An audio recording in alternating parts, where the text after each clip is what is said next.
Empires do not collapse only because of hackers. They collapse when a missing symbol blinds walls of credentials. And it took the janitor's 11-year-old son to see it first.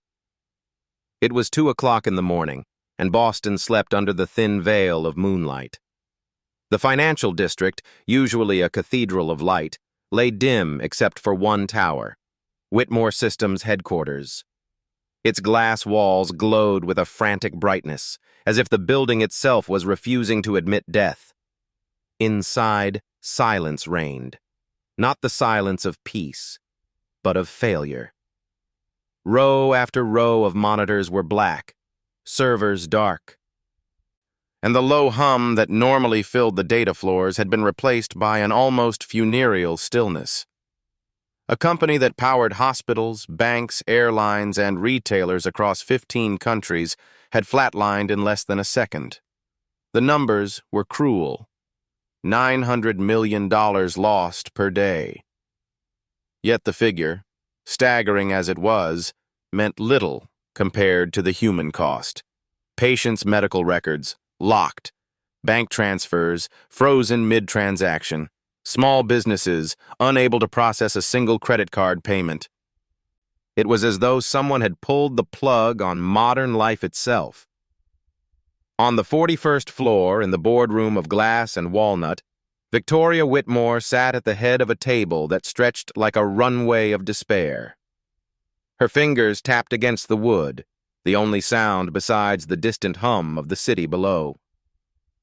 For 3 days, she had not slept. Her hair, usually immaculate, clung in weary strands to her face. Behind her, a framed Harvard MBA gleamed faintly on the wall, suddenly a hollow credential, powerless to resurrect what had died. In front of her lay a stack of papers stamped in stark black, Bankruptcy Contingency Plan. They were not simply documents. They were death certificates for 12 years of labor, vision, and belief. A digital empire, reduced to ash by lines of code no one could tame. At the far end of the room, as invisible as dust, John Miller, the night janitor, moved quietly between chairs, collecting empty coffee cups, replacing trash bags. He had worked in this building for a decade, passing unnoticed through the lives of executives who barely knew his name. Beside him, his son, Ethan Miller, sat on an oversized chair, backpack at his feet, sneakers frayed, gaze restless. He should not have been there. But John, working another double shift, could not leave him at home alone. Ethan was used to shadows, used to being the boy no one saw. His mother had died when he was 7, and nights with his father had often meant waiting in corners of buildings too large for boys his size. He passed the hours tinkering with an old laptop salvaged from a recycling bin, teaching himself code from YouTube tutorials and online forums, where beginners were mocked but occasionally, if they read carefully, handed golden crumbs of wisdom. That night, his dark eyes wandered to the front of the boardroom. The executives, the consultants, the legends of Silicon Valley sat slumped before a wall of dead monitors. Dr. Alan Brooks, once head of security at Google, rubbed his temples with a pale hand. Professor Hannah Cole of MIT muttered about recursive loops and parser collapse. David Lynn, the white hat hacker whose name had been whispered in FBI briefings, sat silent, eyes hollow. For 72 hours they had tried everything. Snapshots had been restored, checksums verified, entropy scans run, machine learning models fed terabytes of corrupted logs. And yet, every attempt had ended in failure. The system, vast and complex, remained cold. They all agreed. Irrecoverable. Victoria's phone buzzed relentlessly. Investors demanding answers, clients threatening lawsuits, journalists circling like vultures. Employees, too. Ordinary people, fathers and mothers begging to know if their paychecks, their health insurance, their futures would vanish by morning, and the numbers kept flashing red on the board. 900 barrels. 1.8 B, 2.7 B. Ethan felt something stir in his chest. He was used to watching his father bow his head, used to being overlooked. But he could not stand to watch a room filled with the smartest people alive surrender to lifeless screens. Somewhere deep inside, his intuition whispered, "They are drowning because of something small." He leaned forward, his voice barely audible. "Excuse me, can I look at the code?" The air shattered. Laughter rippled through the room, sharp and condescending. How absurd! An 11-year-old, a janitor's kid, daring to speak among experts charging $50,000 a day? Victoria's instinct was to silence him, to demand security remove the child. But she hesitated. Perhaps it was despair, perhaps delirium, or perhaps it was the strange clarity in the boy's eyes, a focus she had not seen in anyone else in days, a clarity untouched by pride or fatigue. 5 minutes, she whispered hoarsely. Just 5 minutes. Show me what you see. Ethan slid into a chair at the main console, his legs too short to touch the floor. His small hands hovered over the keyboard. His heart pounded, but his mind felt unnervingly calm, like the stillness before a storm. Lines of red errors poured across the monitor. Segmentation fault. Null reference. Fatal parser error at line. To the experts, these were a graveyard. To Ethan, they were strangely familiar. He had seen such errors at midnight on his battered laptop, when the games he tried to program refused to run. He had learned that sometimes entire worlds collapsed, not because of vast complexity, but because of one missing symbol. He scrolled through logs, his eyes darting with unusual speed. Then he stopped. His finger hovered over a single line of code buried deep in a legacy initialization script, untouched for 8 years. "There," he said softly. "You used a semicolon. It should be a colon." The room froze. Dr. Brooks leaned forward, incredulous. "Impossible." We linted every module. Professor Cole frowned. "Legacy functions don't fail under standard load." But David Lynn, shaking, typed quickly. He paled. "He's right."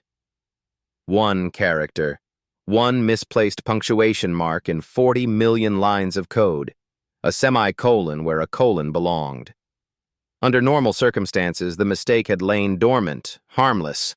But when load spiked 3 days ago, the parser had collapsed, dragging the entire architecture down with it.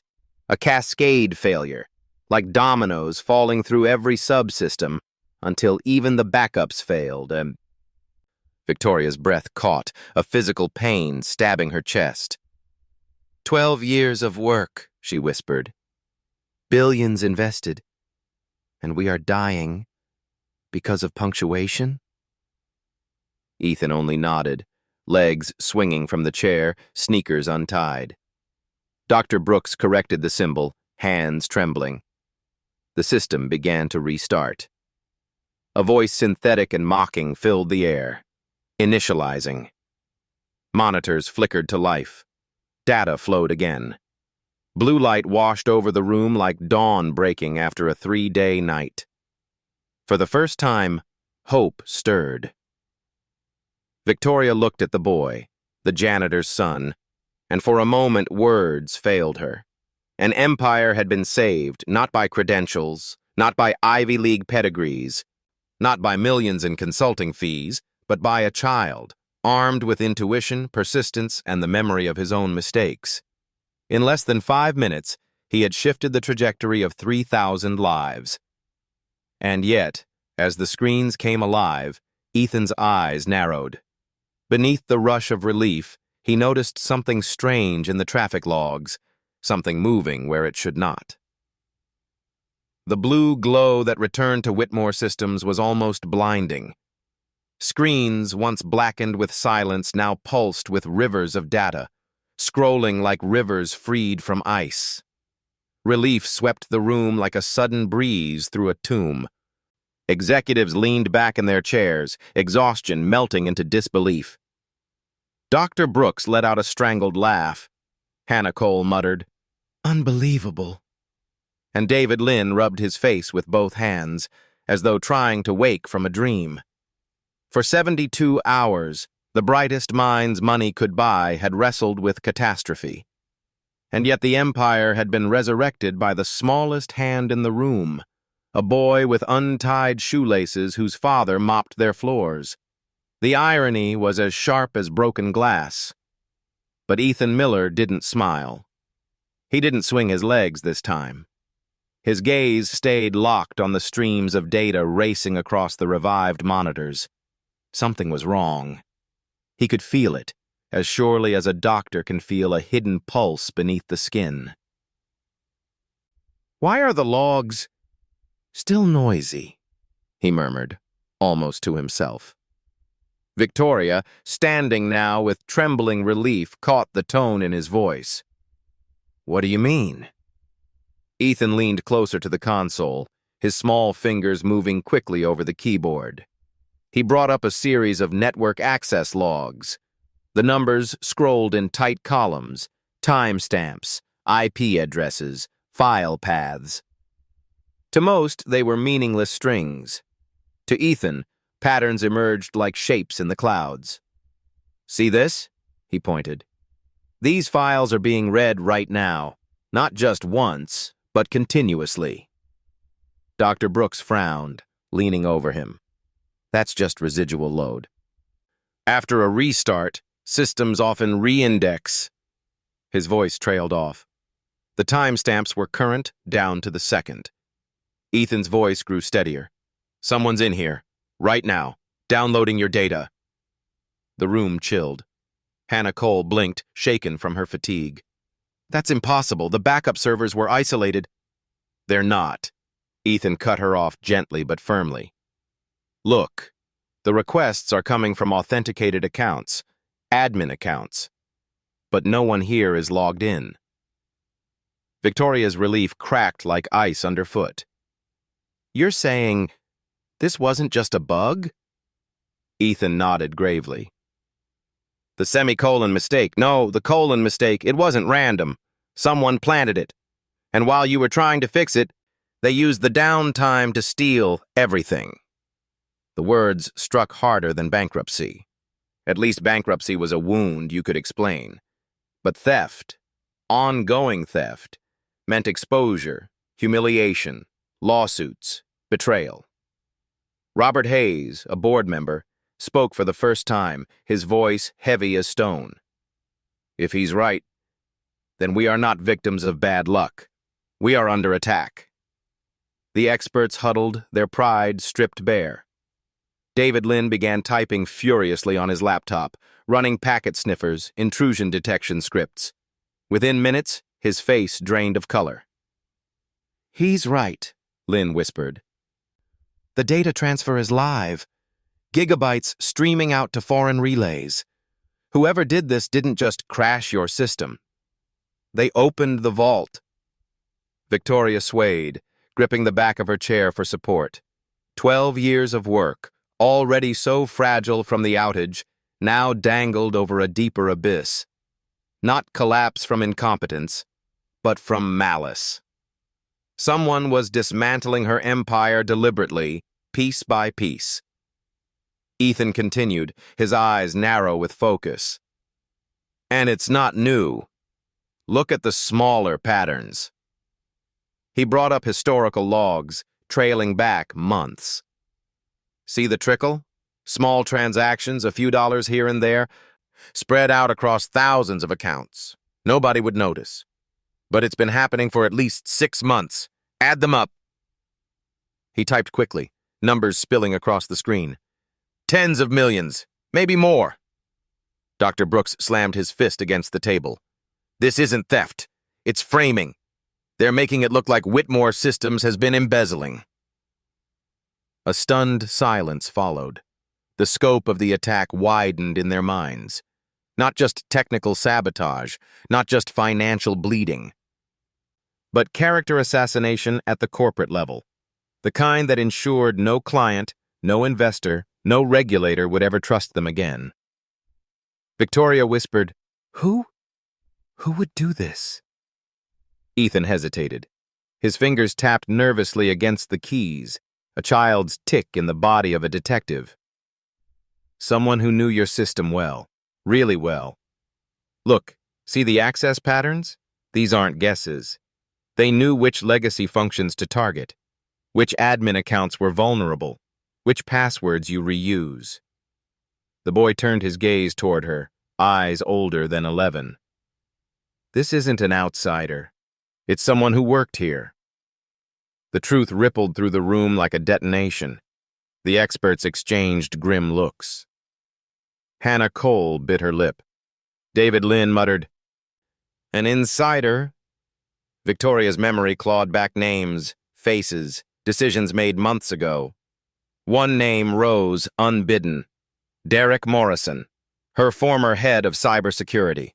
Brilliant, volatile, resentful. Fired 8 months earlier after a catastrophic oversight nearly cost them a contract. He had sworn as he left that Whitmore Systems would regret underestimating him. She remembered his eyes, cold and wounded, as security escorted him from the building. "Derek," she whispered, her voice hoarse. Ethan nodded. "Yes. Whoever's inside now left trails that match his style. He's not just stealing data. He's orchestrating your destruction. And this," he tapped the log where access spiked again, "this is only the beginning." As if on cue, fresh alarms blared across the screens. File deletions. Systemic corruption. A message appeared in blood-red text. "Whitmore Tech dies today." The room froze. Victoria felt her throat tighten. Around her, the experts, people who had built careers on certainty, looked utterly lost. But Ethan did not move. He sat straighter, as though the chair had suddenly become a battlefield throne. His small hands hovered over the keyboard, trembling, but resolute. "My dad's a janitor," he said softly, almost to himself. "People don't notice him." "They don't notice me either.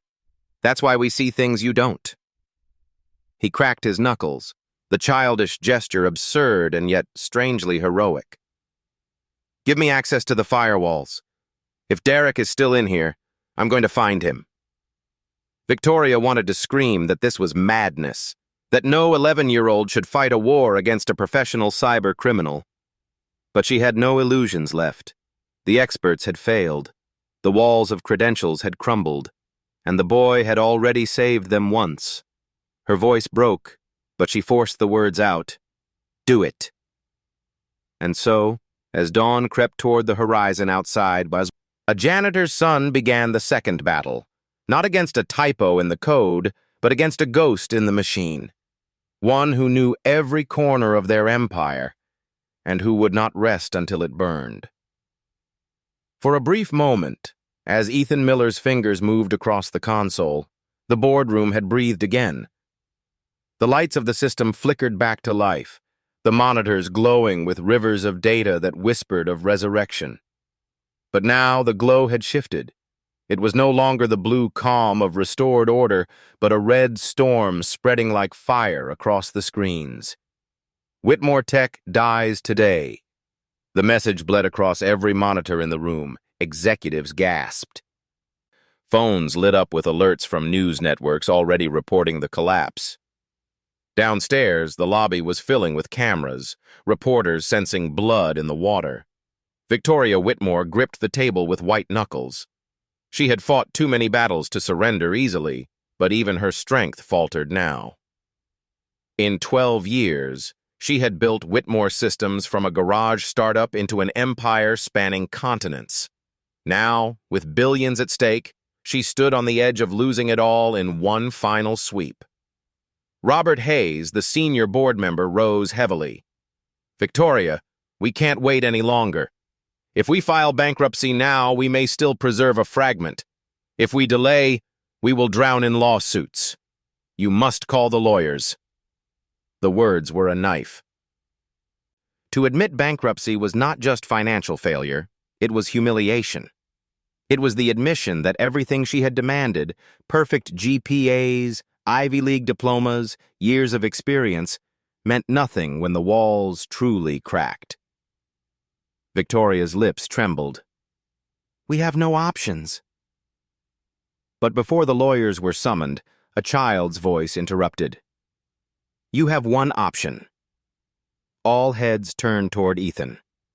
He sat perched on the oversized chair, his thin legs dangling, eyes glowing with an intensity far beyond his years. His father, John, reached to pull him back, but Ethan shook his head. "If you call bankruptcy, you lose everything now. If you give me 5 more minutes, maybe you keep it."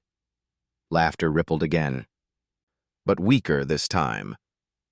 The experts, bruised by their earlier failure, no longer found the boy so amusing.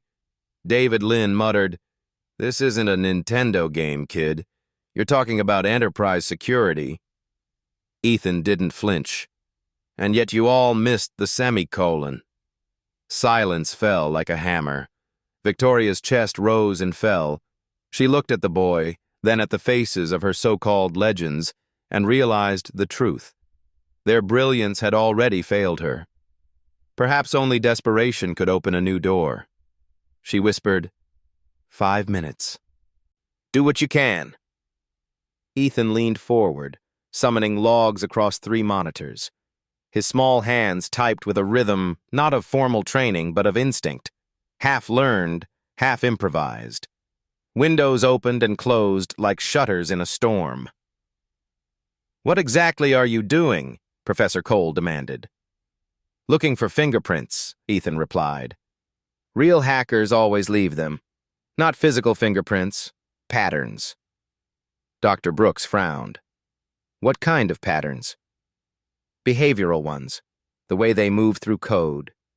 "Like handwriting." The boy highlighted a cluster of deletions spreading through the system.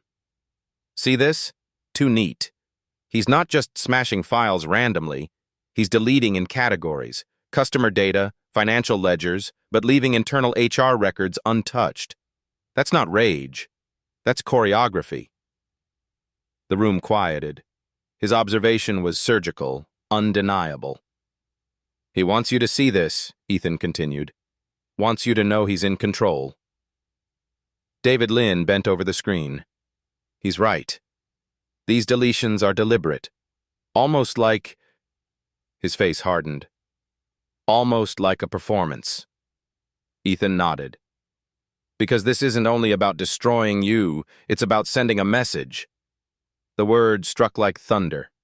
A message. Not just sabotage, not just theft, terrorism. Victoria felt the ground tilt. Who would want that? Ethan's fingers danced again. He drilled deeper, following the breadcrumbs through proxy after proxy. Finally, he stopped, eyes narrowing. He tapped the screen where metadata revealed a familiar name. Derek Morrison. The name dropped into the room like a stone in still water. Victoria closed her eyes.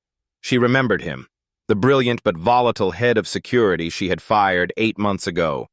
He had been careless, arrogant, dangerous.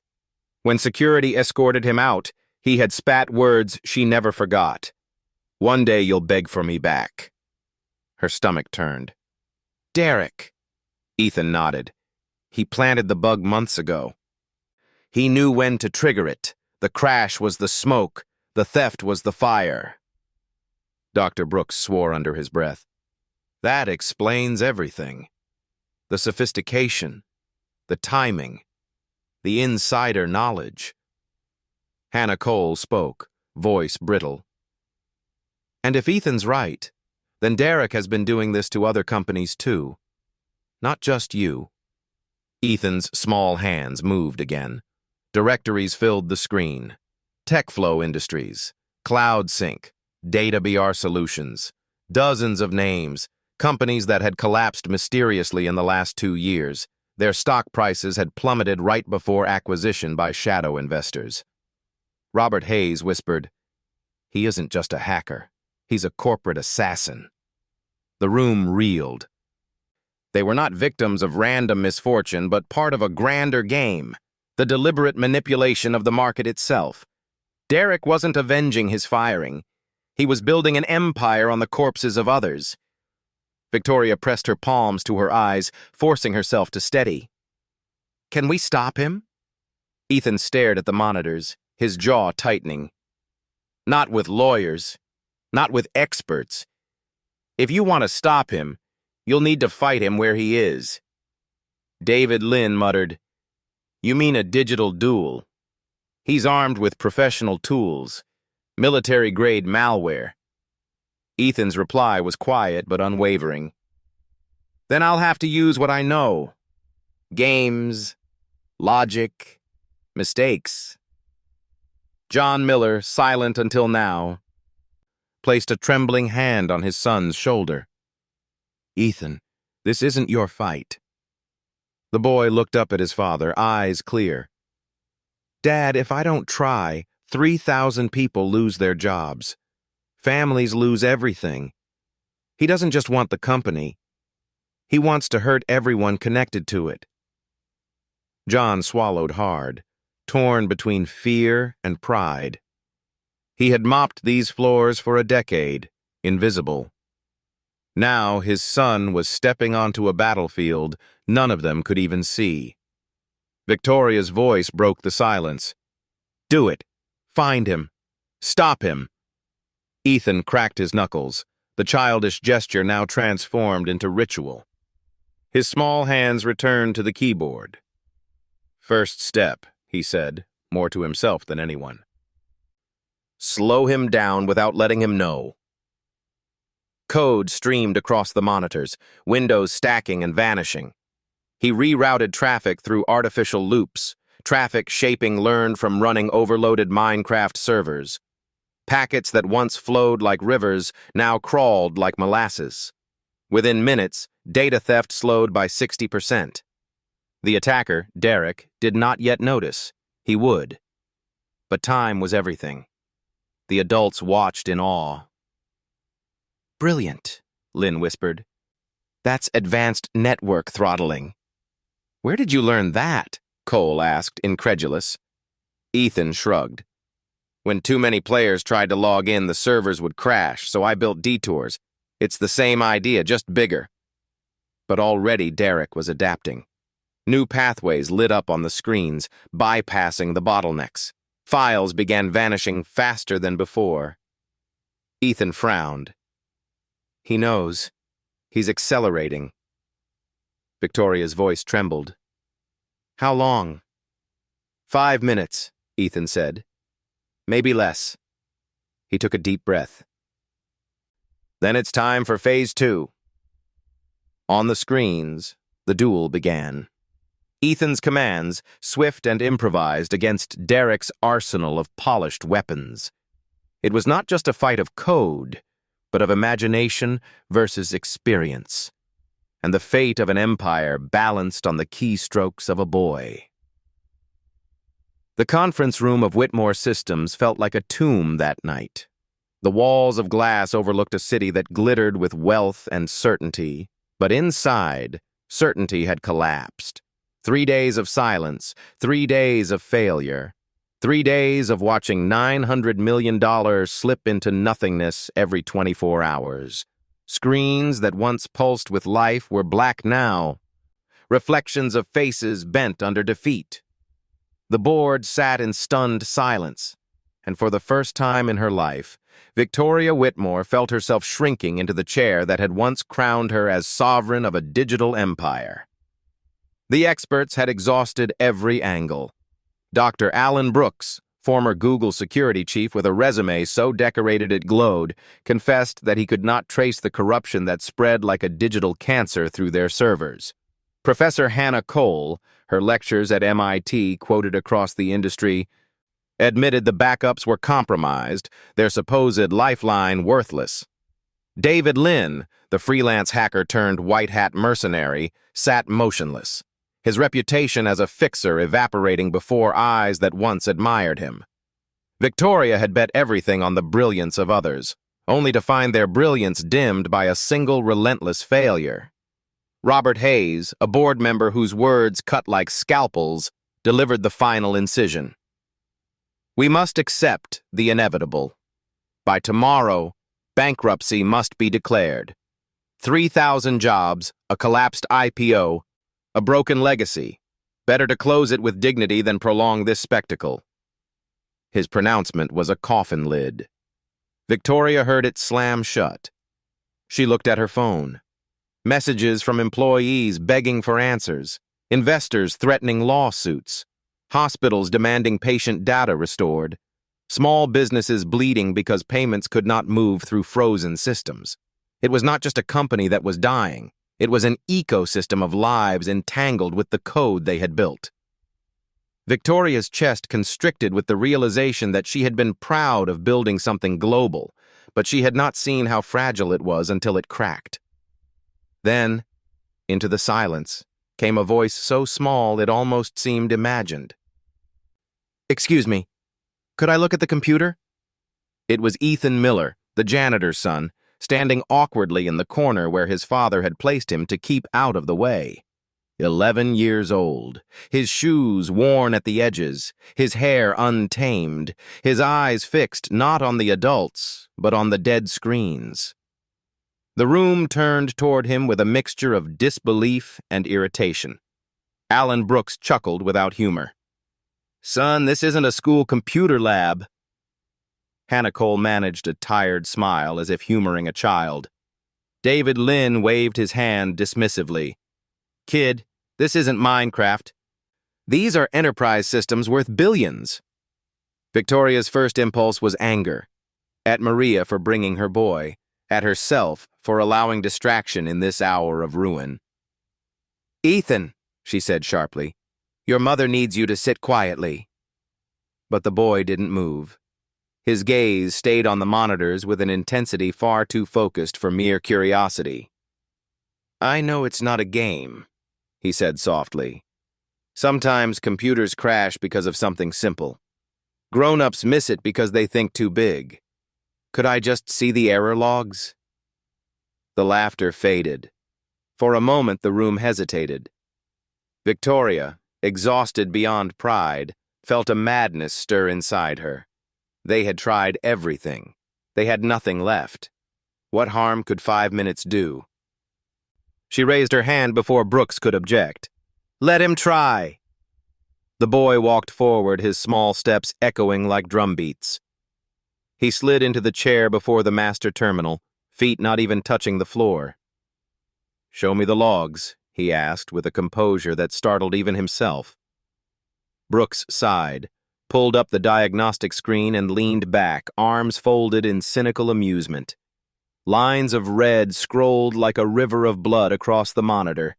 Thousands upon thousands of errors, cascading failures, impossible to parse. Ethan squinted, lips moving silently as if sounding out a language only he could hear. 37 seconds passed. Then he lifted a finger and pointed. "There. That's wrong." Cole frowned, leaned forward. "That's standard syntax." "No," Ethan replied with the quiet patience of someone who had explained such things to himself many times. "You used a semicolon when it should be a colon. This function isn't ending a statement, it's defining a variable. When the system overloaded, it called this line, and everything collapsed like dominoes."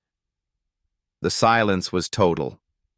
Brooks blinked, disbelief shifting to horror as he realized the boy was right. A single character, hidden in legacy code no one had questioned, had brought an empire to its knees. With trembling fingers, Brooks changed the semicolon to a colon. One keystroke, one restart command. The room held its breath. The speakers chimed, the screens flickered. Then, as though mocking their 3 days of panic, the system rebooted itself with cheerful efficiency. Blue light spread across every monitor, streams of data flowing, error logs disappearing, backups synchronizing. After 72 hours of darkness, Whitmore's systems pulsed with life. Cole gasped. Lynn swore softly under his breath. Brooks closed his eyes, humiliation crushing him. Victoria pressed a hand to her mouth as tears blurred her vision.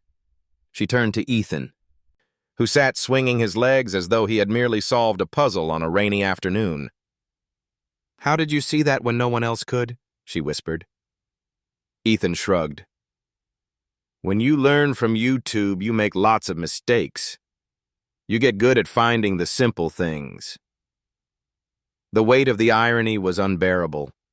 3 days, millions of dollars in consultants, reputations polished with elite degrees, all undone by a single keystroke that an 11-year-old caught in less than a minute. But relief was short-lived. Ethan's eyes narrowed as new lines of code streamed across the monitor. His voice lost its innocence, replaced by the steady tone of someone seeing deeper. "Wait! There's something else. Someone's inside your system. They were using the crash to steal your data." The room froze. Victoria's heart clenched. Brooks lunged for his keyboard, Cole's face drained of color, Lynn muttered a curse. But Ethan didn't move from the chair. His small hands tapped with measured speed, tracing file access logs, uncovering footprints no one else had noticed. "They've been here for months," he said quietly. "And they're still here now." The room felt colder than the snowstorm raging outside. What they thought was salvation was only the beginning. The sun was still hours away, yet the boardroom on the 41st floor felt like high noon. Every shadow exposed, every weakness revealed. The duel between Ethan Miller and Derek Morrison had raged through the night, and though the boy had forced the professional hacker onto the defensive, victory was not yet assured. On the glowing monitors, streams of data shifted like tectonic plates. Some files blinked back into integrity, restored from hidden caches Ethan had shielded. Others disintegrated, falling prey to Derek's deletion scripts. The battle was balanced on a knife edge, and for every triumphant flicker of blue there came another surge of crimson error. But beneath the chaos, Ethan saw something more: patterns. While Derek hurled wave after wave of malware, Ethan traced the paths backward. Each packet was a footprint, each redirect a choice. And in choices, there are always signatures, just as in handwriting or in the mistakes of a child learning arithmetic. "Look here," Ethan whispered, opening a new window. He highlighted timestamps in a table of file access logs. He isn't just deleting everything at random, he's categorizing. Customer data, financial records, contracts. But see what he leaves behind? Internal emails, employee notes, HR records. Professor Cole leaned forward, her eyes narrowing. "That makes no sense. Why would he preserve useless clutter?" Ethan shook his head. "It's not clutter to him. It's evidence." Dr. Brooks stiffened. "Evidence of what?" Ethan scrolled to a folder Derek had deliberately spared. Inside were message logs, transcripts of meetings, staff rosters. Each was intact, untouched. "He wants proof," Ethan said softly. "Proof that he destroyed you. Proof he was here. He's building a trophy case." The adults fell silent. The realization settled like a storm cloud. Derek wasn't just erasing a company, he was advertising himself. This wasn't the act of a saboteur hiding in shadows. It was the theater of a terrorist who wanted the world to know his name. Victoria's throat went dry. She whispered the word like a curse.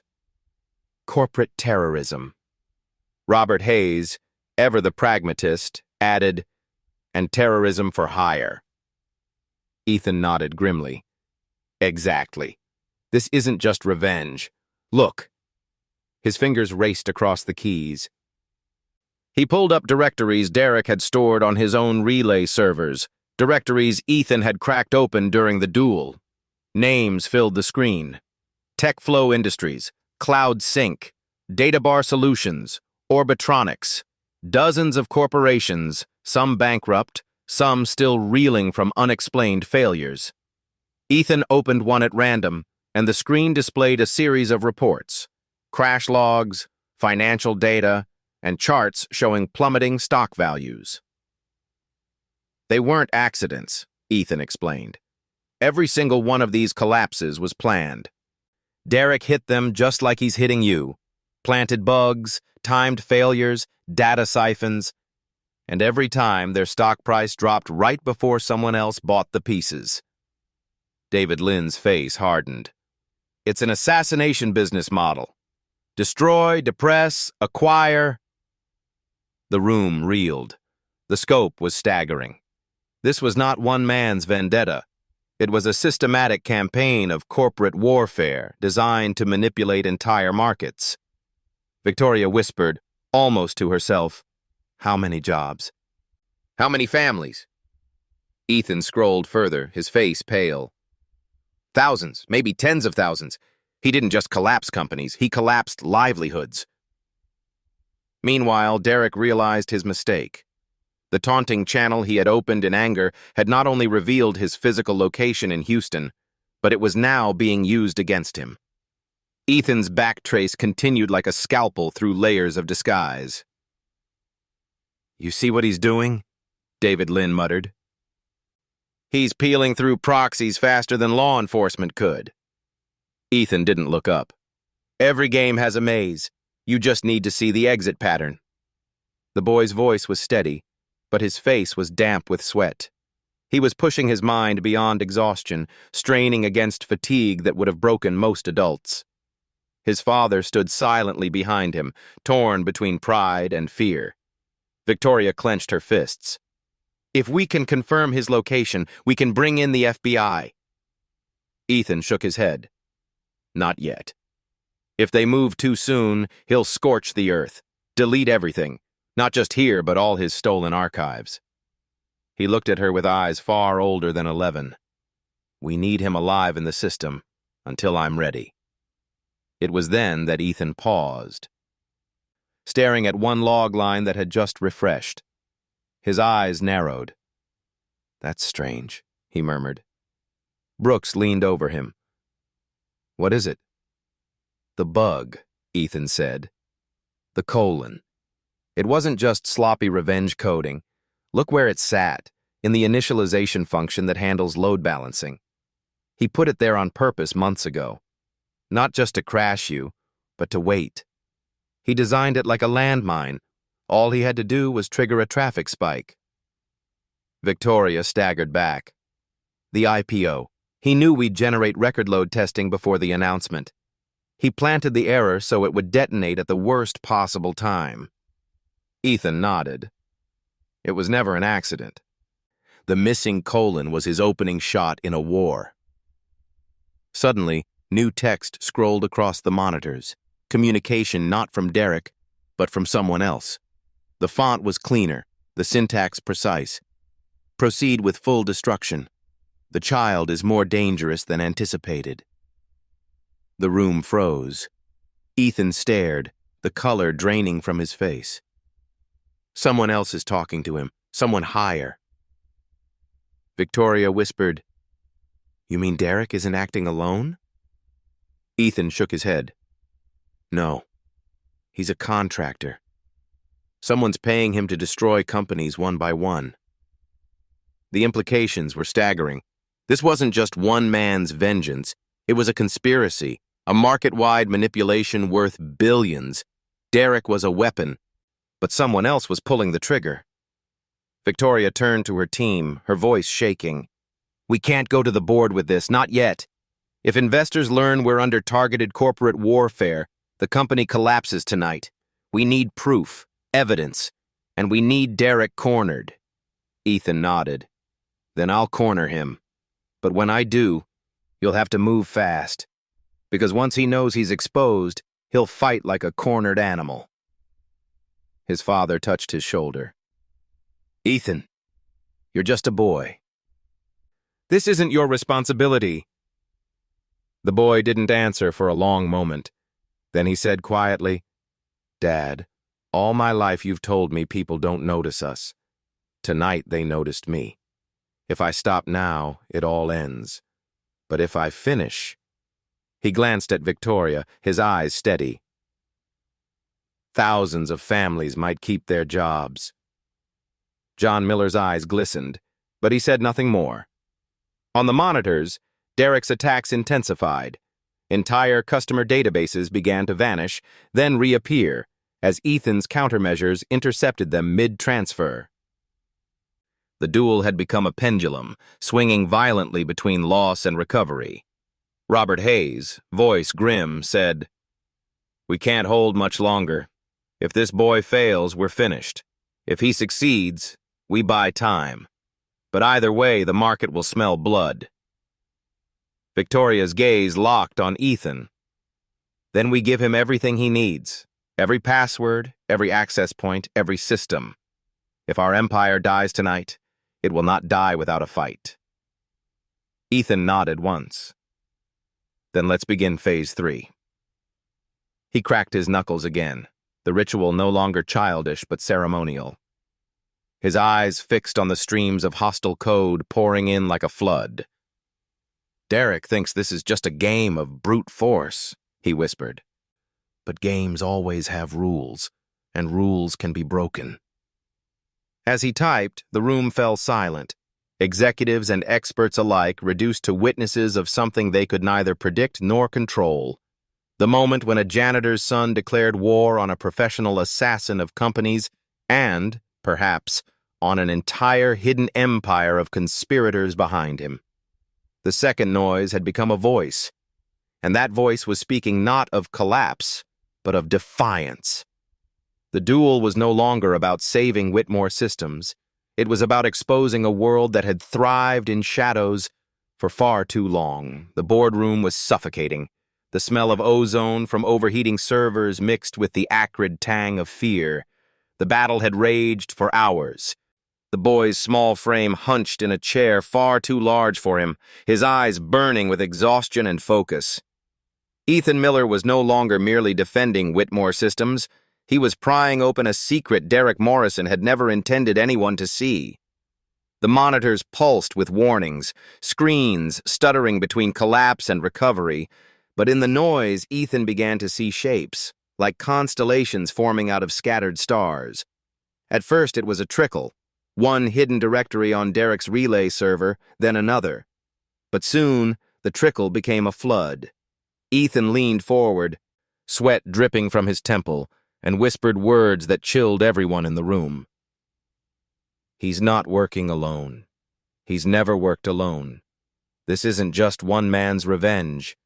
This is an entire network." The data he unlocked was meticulous, precise, and terrifying.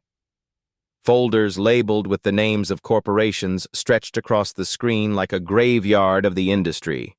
Each contained records of system breaches, files siphoned, stock charts annotated with sudden crashes. Dozens of companies, each undone at the moment when their growth threatened to lift them higher. IPOs halted, mergers destroyed, innovations silenced. Their losses were not random. They were orchestrated.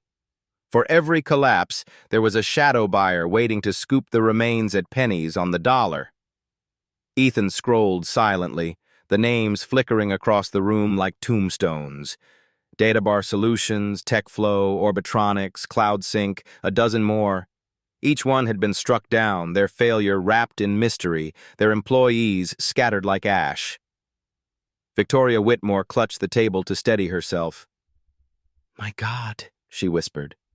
"All those stories, all those unexplained crashes in the last 2 years, it wasn't incompetence. It wasn't bad luck. It was him. It was them." Ethan shook his head. "Derek's only a part of it. He's skilled, but even he couldn't pull off this many coordinated takedowns by himself. He's a contractor, a mercenary. Someone else is commanding this entire war."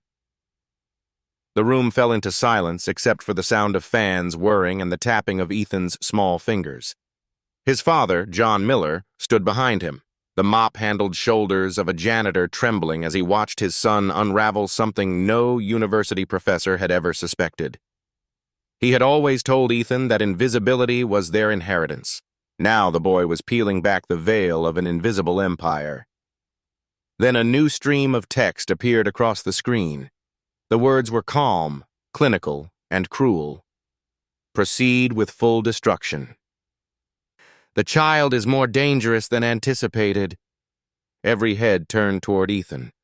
The boy's lips pressed tightly together. His hands stilled for a fraction of a second, then returned to the keys. They know about me, he said quietly. Not just Derek. Whoever's paying him. They know I'm here.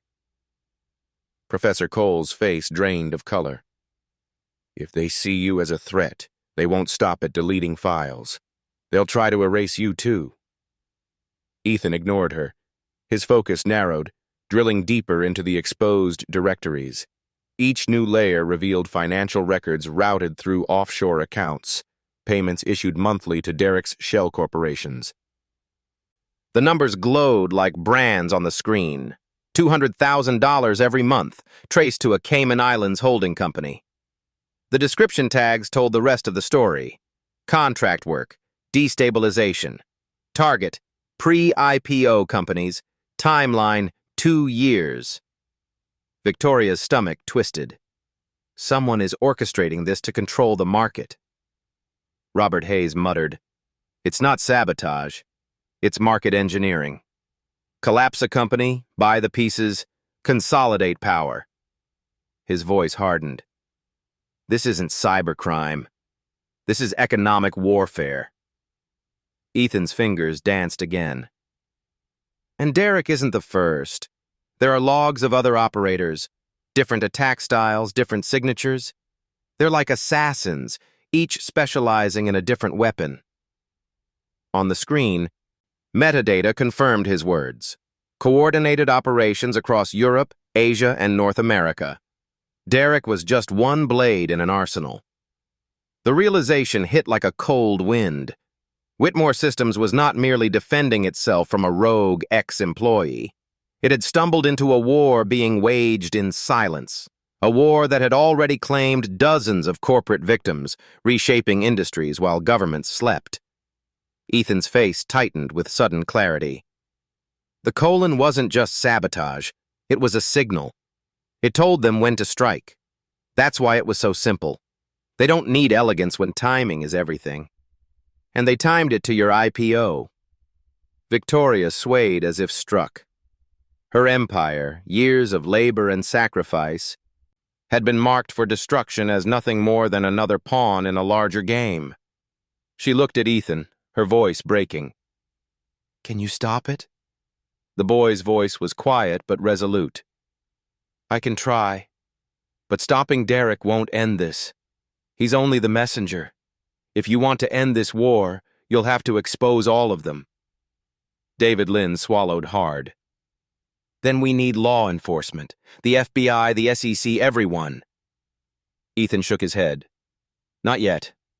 If we move too soon, they'll erase themselves.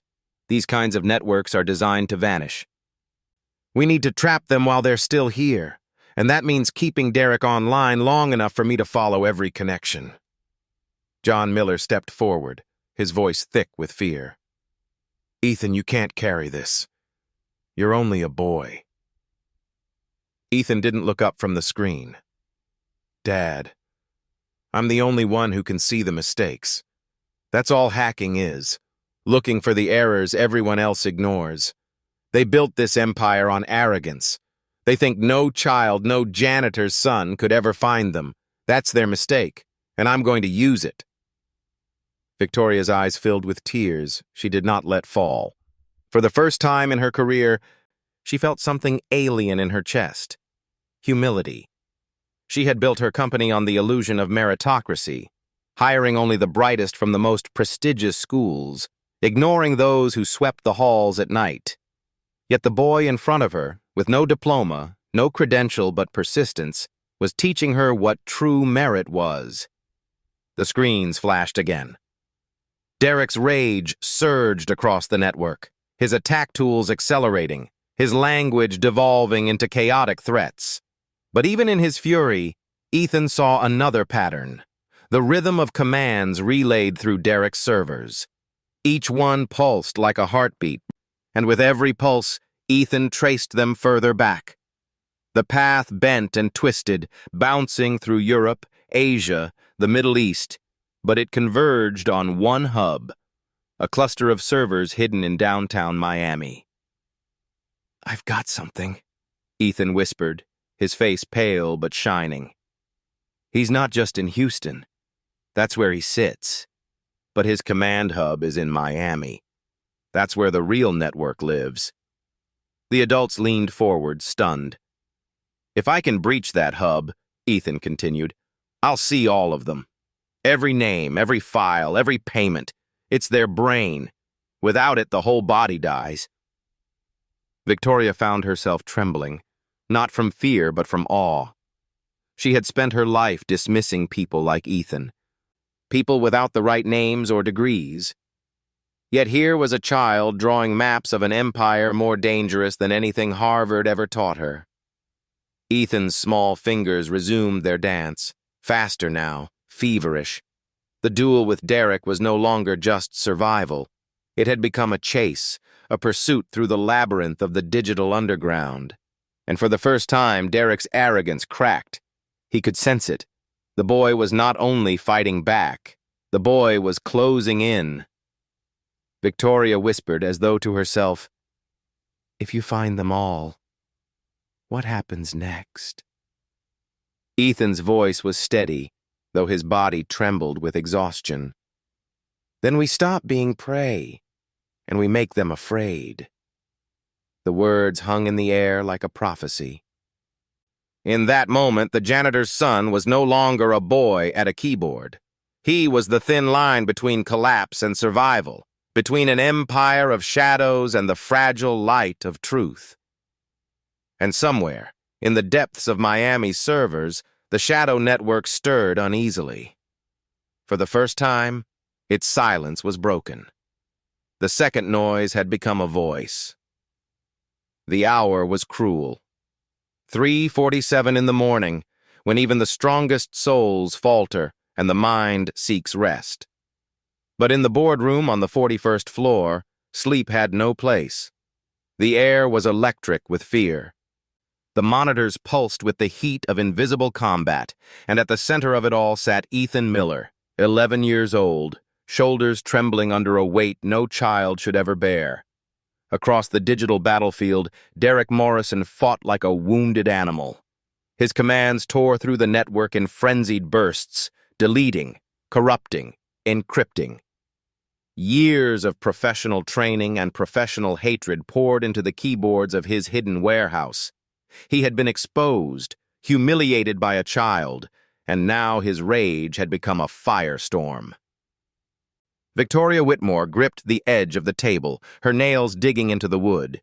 She had faced hostile investors, government inquiries, and markets collapsing under recession.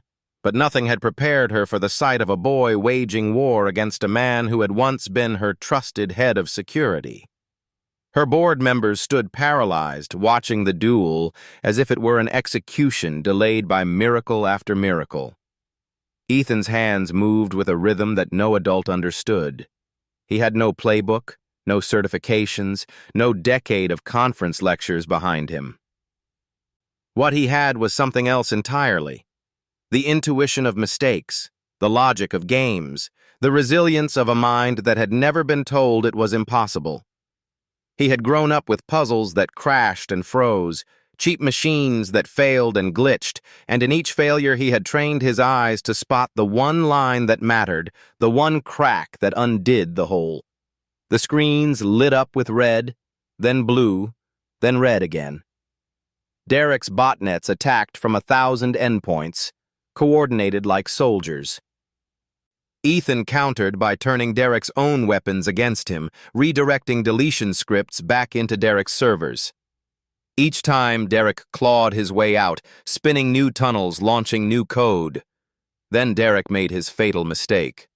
In his fury, he opened a direct communication channel, a line of text that cut across the screen like a scream. "Who are you? Show yourself." The room held its breath. Ethan looked up at Victoria, his small face pale but steady. "Should I tell him?"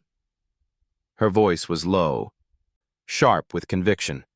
"Tell him." Ethan's fingers tapped 3 words. "I'm Ethan Miller." He hesitated, then added, "I'm 11. My dad cleans your old office. And you just lost." The silence on the line lasted 3 long heartbeats. Then the channel exploded with obscenities and threats, a torrent of words so vile that Victoria stepped forward to shield the boy from reading them. But Ethan didn't need to see them. He had already seen what he wanted: Derek's mistake. In his rage, the man had revealed his location. Not just the server farm in Miami. The metadata pulsed with something deeper, something raw. The exact warehouse in Houston, 3rd floor, room 214. Ethan whispered, almost to himself, "Got you." But the battle was far from over. Realizing his exposure, Derek abandoned stealth entirely. His attacks multiplied, brute force and chaos combined. Monitors in the boardroom turned blood red as whole databases flickered toward extinction. Fire alarms wailed in the building. Downstairs, engineers scrambled to prevent servers from overheating into flame. Derek was no longer stealing. He was burning everything in sight. Ethan's small shoulders sagged for a moment. He's trying to erase the company, erase everything, before the FBI can reach him. His voice was barely audible. "I don't know if I can stop him." John Miller stepped forward, placing a trembling hand on his son's shoulder. "Ethan, you don't have to—" But the boy shook his head. "Dad, if I stop now, 3,000 people lose their jobs. Hospitals lose patient records. Families lose their futures. I can't stop." Victoria's voice cracked. "You've already saved us, Ethan. No one will blame you." Ethan cut her off, eyes blazing with a fire too old for his face. "You don't understand. He isn't just destroying you. He's been doing this to everyone. And if I stop now, he wins. Forever."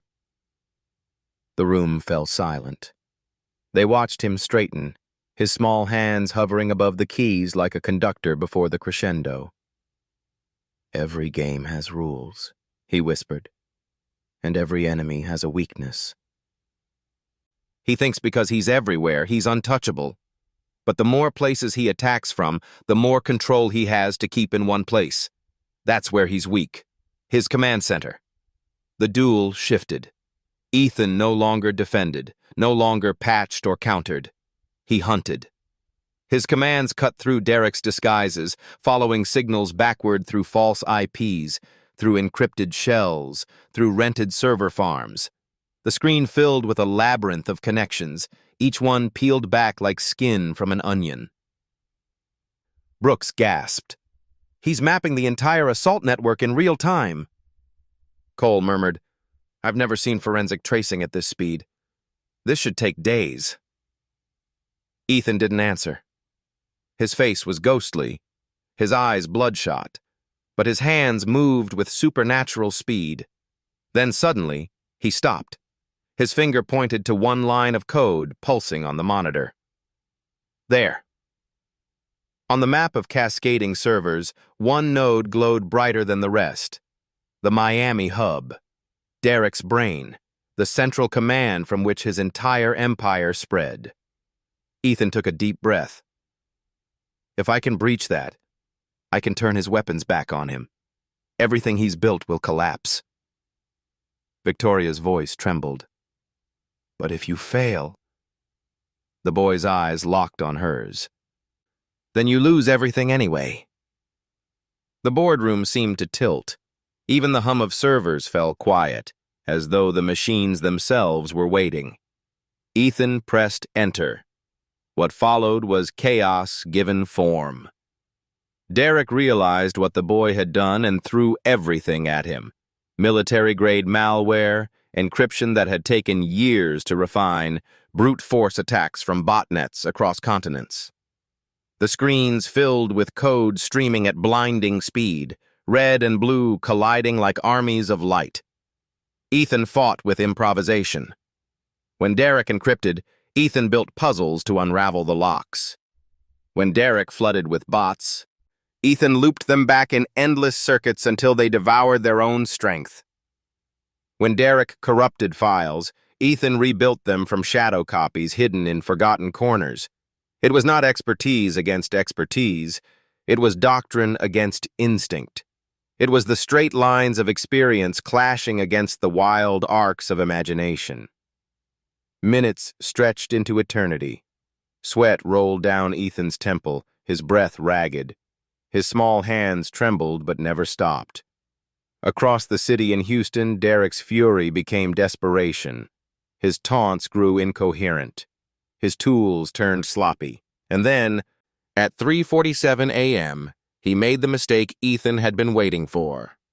In his rage, Derek opened a direct console to seize control of the Miami hub himself. For a single second, his defensive shields lowered. Ethan saw the gap. His fingers flew. The boy whispered, "Never leave your back door open." He inverted the channel, flipped Derek's own attack scripts, and redirected every weapon back into the Miami hub. The result was instant and catastrophic. Derek's servers buckled. His malware, designed to destroy, now consumed his own empire. Years of stolen data, terabytes of corporate secrets, the machinery of an underground war, all of it began to rot and vanish.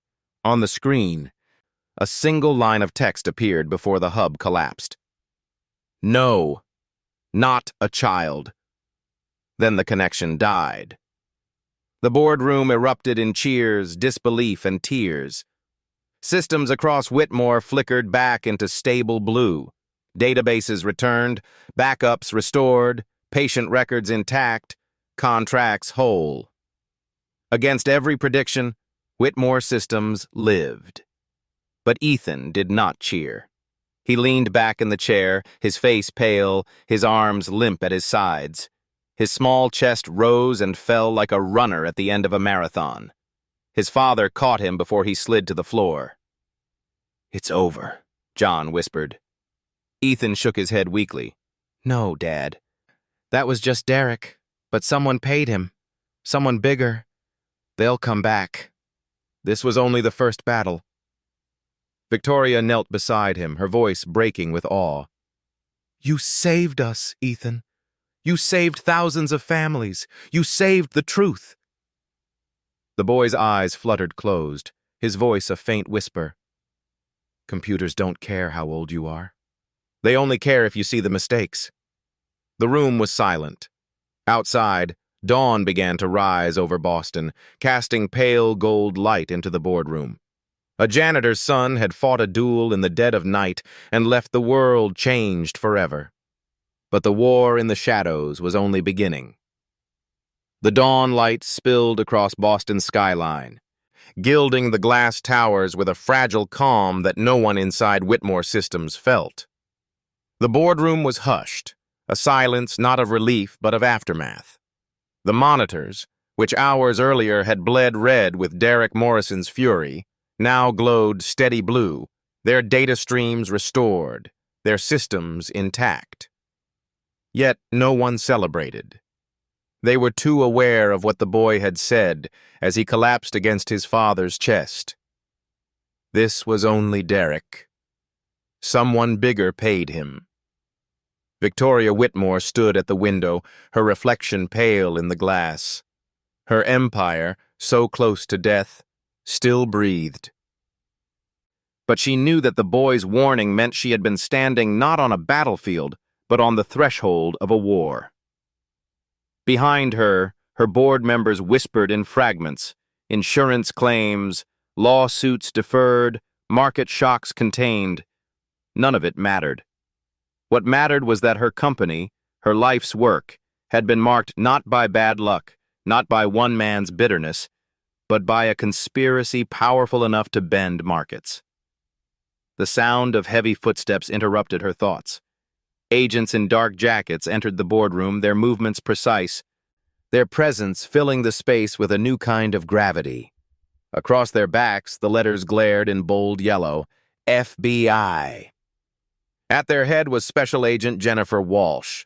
her sharp eyes sweeping the room with the measured calm of someone accustomed to chaos. She had been briefed on the situation while still en route, and though the details sounded impossible, an 11-year-old dismantling a cyber-criminal empire, she knew better than to dismiss miracles. "Ms. Whitmore," Agent Walsh said, her voice firm but not unkind. "We've located Derek Morrison. Thanks to information transmitted from this office, tactical teams are converging on a warehouse in Houston as we speak. We'll have him in custody within the hour." A murmur rippled through the room. Relief, disbelief, and dread mingled. Victoria turned, her voice brittle. "If he's arrested, will this end?" Walsh's eyes flicked to the boy still slumped in the chair, John Miller's hand on his shoulder, protective and trembling. "Not even close," she said softly. Ethan stirred, forcing his eyes open, the exhaustion of the night etched into his pale face. His voice was thin but steady. "She's right. Derek was a contractor. I saw the payments. Cayman Islands accounts. 200,000 a month wired like clockwork. He wasn't the brain. He was the hand." Walsh nodded, confirming his words. "We reviewed the files your son extracted. Derek was part of a larger syndicate, a cyber-terrorism ring that's been targeting emerging companies for years. He was effective, but replaceable. When we catch him, we'll learn who gave the orders, and that's the real enemy." The weight of her words pressed on everyone. Replaceable. That meant Derek was not unique. There were others, perhaps many. The thought drained what little color remained from Victoria's face. As Walsh spoke, one of her agents approached Ethan, crouching to his level. "Kid, what you did tonight. I've seen whole government teams fail at this. You turned his weapons against him, tracked him in real time, exposed his network. You saved not just this company, but dozens of others who never knew why they collapsed. That's not just talent. That's unprecedented." Ethan blinked at him, his eyes too weary for pride. "I just saw the mistakes. That's all coding is. Finding the cracks everyone else ignores. He thought no one would look in the old functions. He thought no one would notice a colon." His lips curled in a faint smile. "He thought no one would believe a janitor's kid could fight back." John Miller's throat closed at the words. For years he had walked these same halls invisible, his mop bucket squeaking across marble floors, his presence noticed only when something spilled. Now the son he had raised in silence had been seen more clearly than any of the so-called legends who lined the company's payroll. The agents began setting up laptops, plugging into Whitmore's network to preserve evidence. Streams of code scrolled across their screens, mirroring fragments of the battle Ethan had fought. Dr. Brooks, Professor Cole, and David Lynn, the experts who had once filled the room with their prestige, now hovered like apprentices, watching with reverence the digital traces of a war waged by a child. None of them spoke. They knew humility when it stared them in the face. A phone buzzed. Walsh answered, her jaw tightening. "Houston team confirms," she announced to the room. "Derek Morrison is in custody. His systems seized. His network crippled." A wave of relief washed over the boardroom. For the first time in days, shoulders eased, breaths released. But Ethan shook his head. "That's only the beginning. He wasn't hiding. He wanted to be caught. He left trophies on purpose. He wanted people to know he destroyed you." Victoria turned to him. "Why would anyone want to be caught?" Ethan's eyes met hers with unsettling calm. "Because it sends a message. He wanted other companies to see what happens when they fire him. He wanted to advertise. He wasn't just destroying you, Ms. Whitmore. He was auditioning for someone bigger." The words landed like a fresh wound. The company was not merely a victim. It had been made into an example. Agent Walsh exhaled slowly. "We'll take him apart in interrogation." We'll trace the payments, the shell companies, the communications. But your son's right. This is larger than Derek Morrison. It's a network designed to destabilize markets. We estimate dozens of operators worldwide, and someone, somewhere, is orchestrating them. The monitors blinked with a new alert.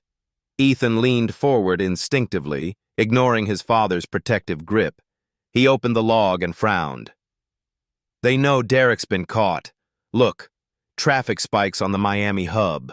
They're scrubbing it clean, deleting everything. Walsh cursed under her breath. They're covering their tracks. If they erase those servers, we lose proof of the entire conspiracy.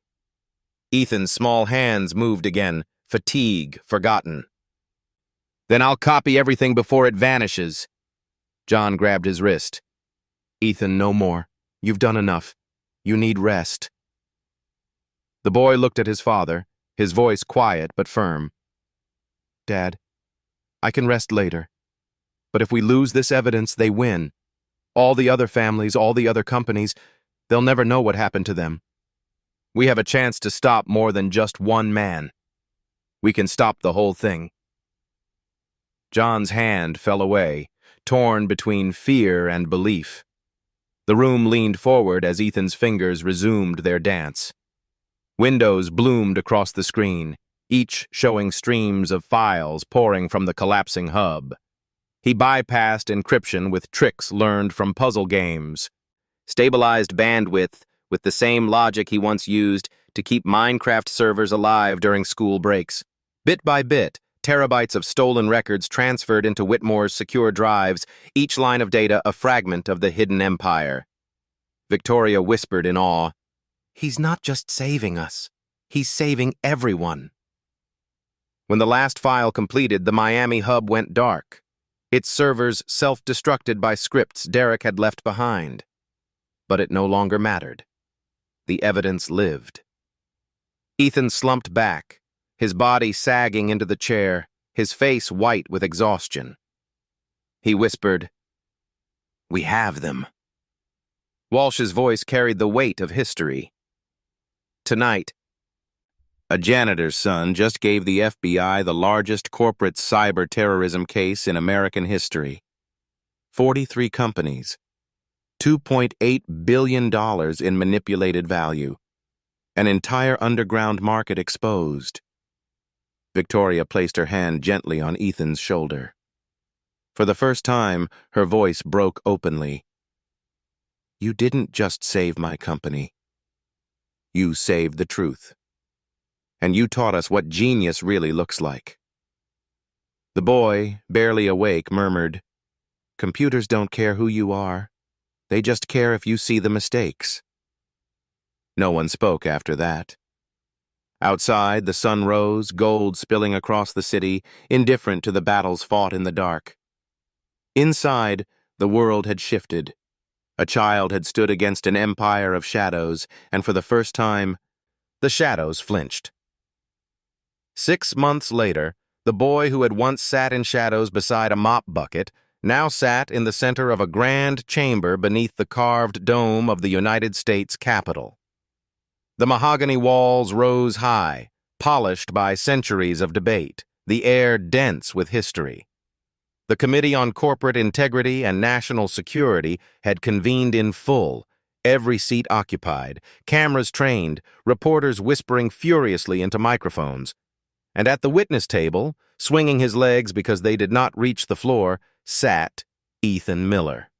He wore his best shirt, though its collar was a little too wide, the cuffs brushing his knuckles. His hair had been combed carefully by his father that morning, and John Miller now sat quietly behind him, calloused hands folded, unsure if he belonged in a room of senators and generals. For years he had scrubbed the corridors of skyscrapers at night, never seen, never acknowledged. Yet today, every eye in the nation turned toward his son. The chairwoman smiled gently, her voice amplified through the chamber. "Mr. Miller," she said, "you are the youngest witness ever to appear before this committee. Could you please tell the American people, in your own words, How you came to uncover and defeat what our investigators are calling the largest coordinated act of corporate cyber terrorism in history? The microphones carried his small voice clearly, though it trembled. Mostly YouTube, Ethan said, and a ripple of astonished laughter swept through the chamber. And video games. I didn't know they were supposed to be training. I just wanted to fix things when they broke. And when you play games, you get used to failing. You mess up a lot. So you learn to see the mistakes fast. I think that's why I saw what everyone else missed. The laughter softened into silence, not mocking but awed. Senators leaned forward. Generals nodded gravely. Even hardened reporters lowered their pens, reminded for a moment of something pure. Special Agent Jennifer Walsh testified beside him, her voice measured. The files Mr. Miller preserved led directly to the arrest of 12 individuals across 3 continents. Their activities had destabilized 43 companies, cost nearly $3 billion in manipulated market value, and destroyed tens of thousands of jobs. Without this boy, we would have seen decades of sabotage go unpunished. Ethan listened, blinking at the enormity of numbers he had never cared to count. He thought instead of faces, the engineers who had wept in relief when their systems returned, the employees whose paychecks had been saved, the mothers and fathers whose children would not lose health care because Whitmore systems survived. Those were the numbers he cared about. Victoria Whitmore sat at the same table, no longer the imperious CEO who dismissed a janitor's son as invisible. Her voice cracked when she spoke. 6 months ago, I nearly lost everything I built. But what I almost lost mattered less than what I nearly destroyed, the jobs of 3,000 people who trusted me. I believed in meritocracy, but I defined merit in narrow ways. Ivy League diplomas, perfect grades. I overlooked the possibility that genius could sit right outside my door, disguised in overalls or in a child's sneakers. She turned to Ethan and placed a hand on the table near his small arm. This boy saved us. He saved me from my own blindness. The cameras caught John Miller lowering his head, tears shining in the corners of his eyes. For years he had told his son that people like them would never be noticed. Today, that prophecy lay shattered before the nation. But the hearing was not merely ceremony. Senators pressed with harder questions. Mr. Miller, if Derek Morrison was only a contractor, do you believe the network behind him still exists? Ethan's eyes, though weary, sharpened. Yes. Derek wasn't the brain. He was one hand. The payments came from shell companies. The timing matched financial moves that made billions for people who never touched a keyboard. If you want to stop it, you can't just arrest hackers. You have to follow the money. The room stirred uneasily. Bankers shifted in their seats. Lobbyists frowned in the galleries. For an 11-year-old to state so simply what billions of dollars sought to obscure was both unsettling and undeniable. Another senator leaned in. And what about you, Ethan? What do you want now? The boy hesitated, glancing at his father. Then he spoke softly. I just want kids like me to know being different isn't bad. Maybe you don't learn in the ways adults understand. Maybe you don't have the money for schools. Maybe your dad cleans offices at night. That doesn't mean you're invisible. Sometimes it means you see things they can't. Computers don't care how old you are or what school you went to. They just care if you see the mistakes. The chamber was silent, his words falling like scripture. After the testimonies, the committee announced reforms. The Whitmore Foundation, funded by Victoria, had already launched scholarships for 300 underprivileged children to pursue technology. Ethan's story had sparked coding clubs across the nation, children teaching themselves with free tools, proving that brilliance does not belong to the privileged alone. But beneath the applause and promises, shadows lingered. For buried in the evidence Ethan had preserved, were messages not yet decrypted, communications from the network's higher masters. The child is more dangerous than anticipated. Increased timeline. Full destruction protocol. The committee saw the warning. The FBI saw it too. And though Derek Morrison now sat in a federal prison, the identity of the one who had paid him remained hidden, cloaked in layers of shell corporations and offshore accounts. As the hearing adjourned, reporters surged. Flashbulbs blinded. Children watching at home would later tell their parents they wanted to be coders, not athletes, because of the boy on television. But Ethan, clutching his father's hand as they slipped out a side door, felt none of the glamour. He felt only a tremor of unease. For all the cameras, for all the applause, he knew the truth. Derek had been a symptom. The disease remained. Somewhere, someone had marked him as a threat. And threats, in the world Ethan now glimpsed, did not go unanswered. That night, in a cheap hotel near the capital, Ethan sat by the window staring at the glow of the city. His father slept fitfully on the second bed, worn from months of fear and travel. Ethan opened his old laptop, the one he had patched with duct tape and salvaged parts. He scrolled through the fragments of code he had copied from the Miami hub, strings of numbers, encrypted lines that whispered of conspiracies not yet solved. He whispered to himself, "If they think I'm dangerous, then I can't stop now, because the real enemy hasn't shown their face."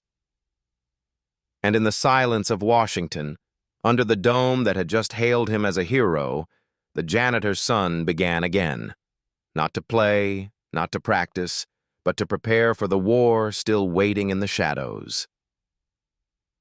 Snow fell gently over Washington, dusting the marble steps of the Capitol and softening the harshness of the world Ethan Miller had been thrust into. It had been nearly a year since the night he exposed Derek Morrison and collapsed the empire of corporate cyber terrorists. A year since he had been branded both prodigy and target. A year since he learned that brilliance draws enemies as swiftly as it does praise. Ethan was no longer simply a janitor's son tinkering on a duct-taped laptop. He was a national figure, invited to think tanks, consulted by the FBI, lauded in magazines. Yet when the applause faded, he returned each evening to the same small apartment with his father. Fame had not changed who he was. But it had changed the world's gaze, and the shadows that followed him had grown darker. On a late winter night, as his father slept, Ethan sat before the glow of his screen, scrolling through data fragments he had never abandoned. Deep within the encrypted logs he had pulled from Derek's servers lay patterns still unresolved. Each attempt at decryption revealed another veil, another disguise. But that night, something shifted. The random noise aligned. The maze of numbers bent into coherence. The coordinates were not random. They were time-stamped access points routed through global exchanges, yet they converged impossibly on one location: the Federal Trade Commission. The realization struck like ice water. Whoever orchestrated the sabotage of 43 companies had not been a foreign adversary. It had been someone with access to the very machinery meant to protect the markets. Ethan's breath quickened. He reran the data, confirmed the traces, and then sat back in silence. His fingers trembled over the keyboard. "Dad," he whispered, though John slept across the room. The betrayal was too enormous to speak aloud. The enemy was not just outside the system. The enemy was the system. By dawn, the FBI task force convened. Agent Walsh's face was grim as Ethan presented his findings. "If he's right," she told the room, "this isn't just a cybercrime ring. It's systemic corruption, sabotage disguised as market volatility, executed with federal protection." The air thickened with disbelief, but the evidence glowed undeniable on the screens. Shell companies feeding into accounts traced back to senior officials. The crash of Whitmore Systems had been a single move in a broader game, a game worth billions. Yet exposure would not be simple. The names Ethan uncovered were powerful enough to bury the truth, powerful enough to silence a boy and erase the evidence. Victoria Whitmore, seated in the back, spoke quietly.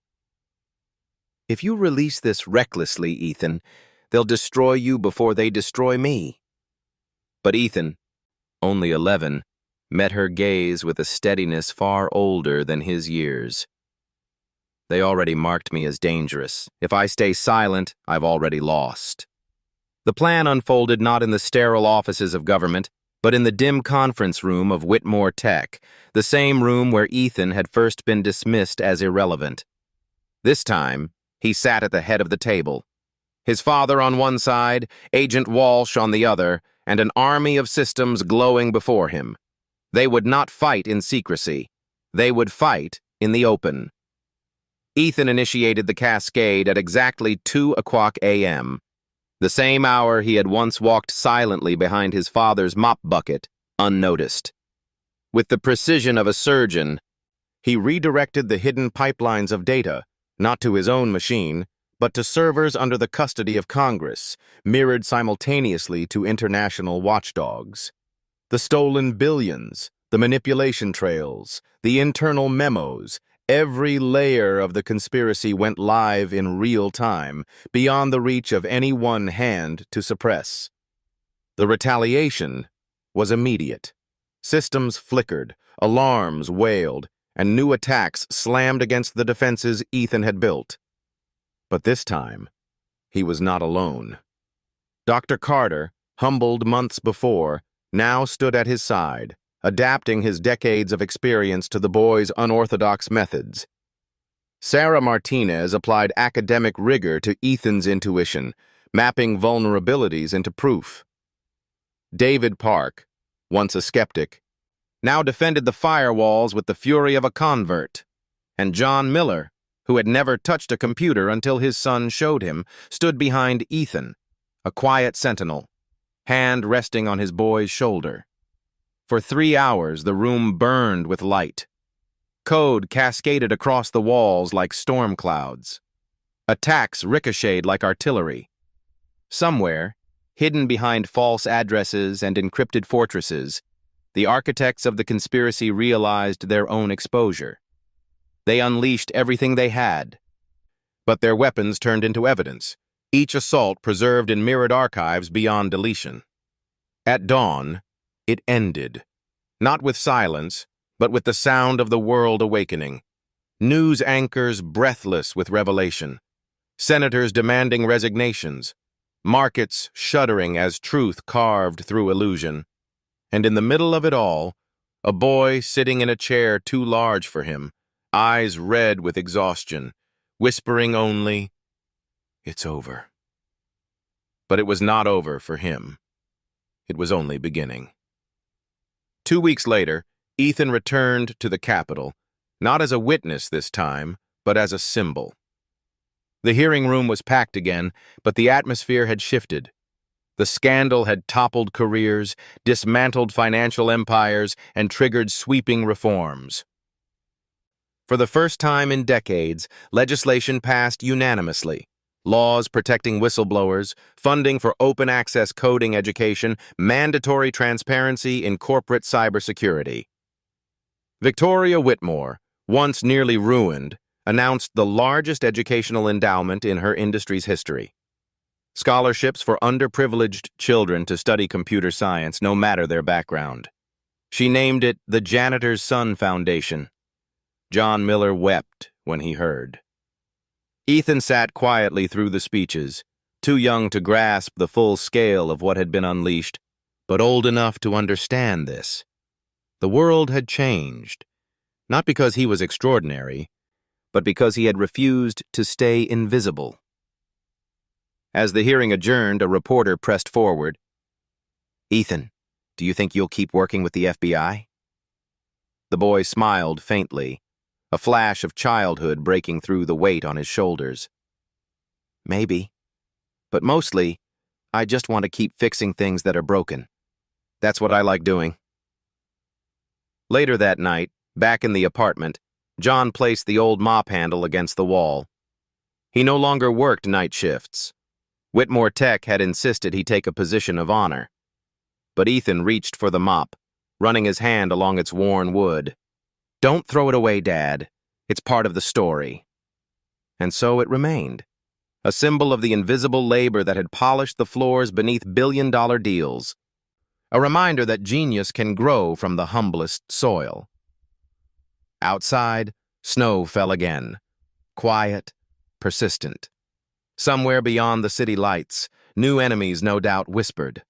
But in one small apartment, a boy leaned over his laptop, his father watching close, and the future of cyber defense began, not in ivory towers, but at a kitchen table where courage and humility sat side by side.